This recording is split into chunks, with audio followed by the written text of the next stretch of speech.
On the intolerance of intolerance. In democracy, all voices are supposedly heard and respected. Democracy is meant to be an open plain of different and opposing ideas, and may the best or most popular win. In democracy, we acknowledge that there is no right or wrong, and that all ideas should be heard in order to be examined by opposing viewpoints for the benefit of all, and for the ongoing development of said ideas.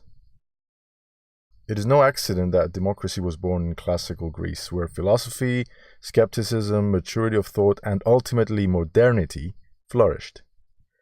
A true philosopher is skeptical of him or herself, and accepts, in the example laid out by Socrates, that only one thing can truly be known, that we know nothing. The implications of this massive realization lie at the very core of all philosophy and intellectual discussion. We understand that we can be wrong, and that doubting and re-examining cherished beliefs is a virtue. This cannot be accomplished by shutting down opposing beliefs, just like children block their ears to something they feel uncomfortable hearing. Now, people who value democracy possess the humility to admit that theirs is only an opinion, and that they could be proven wrong at any given time. People who value democracy are invested in reason instead of emotion with regards to an idea.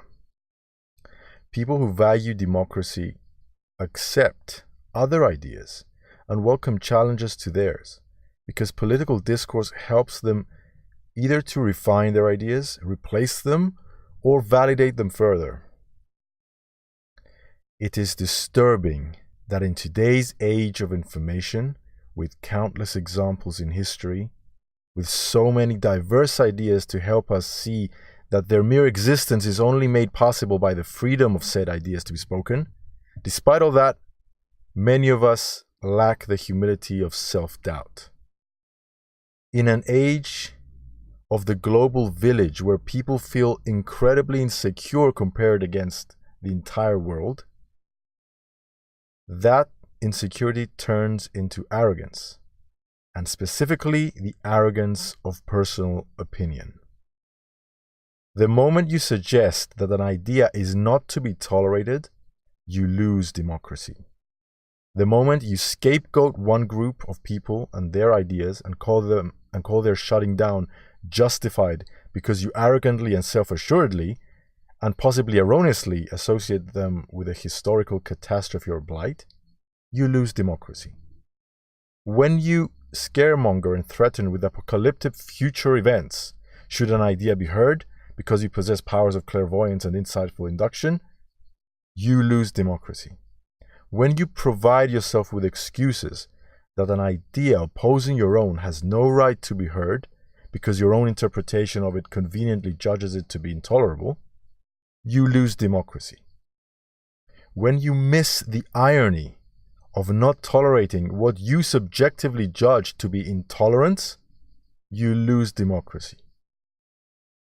I saw a quite disturbing article recently which depicted how, supposedly, it's okay to not tolerate anyone we deem to be intolerant, completely missing the self-defeating irony of that notion. According to this piece, we shouldn't tolerate intolerant people by disallowing them to speak, because otherwise they'd rise in numbers and then they would enforce their intolerance onto others.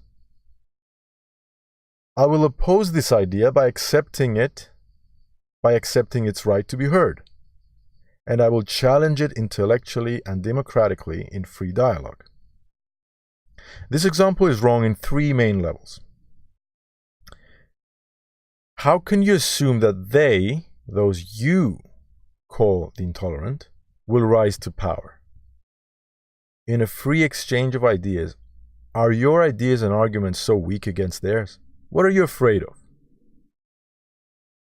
2.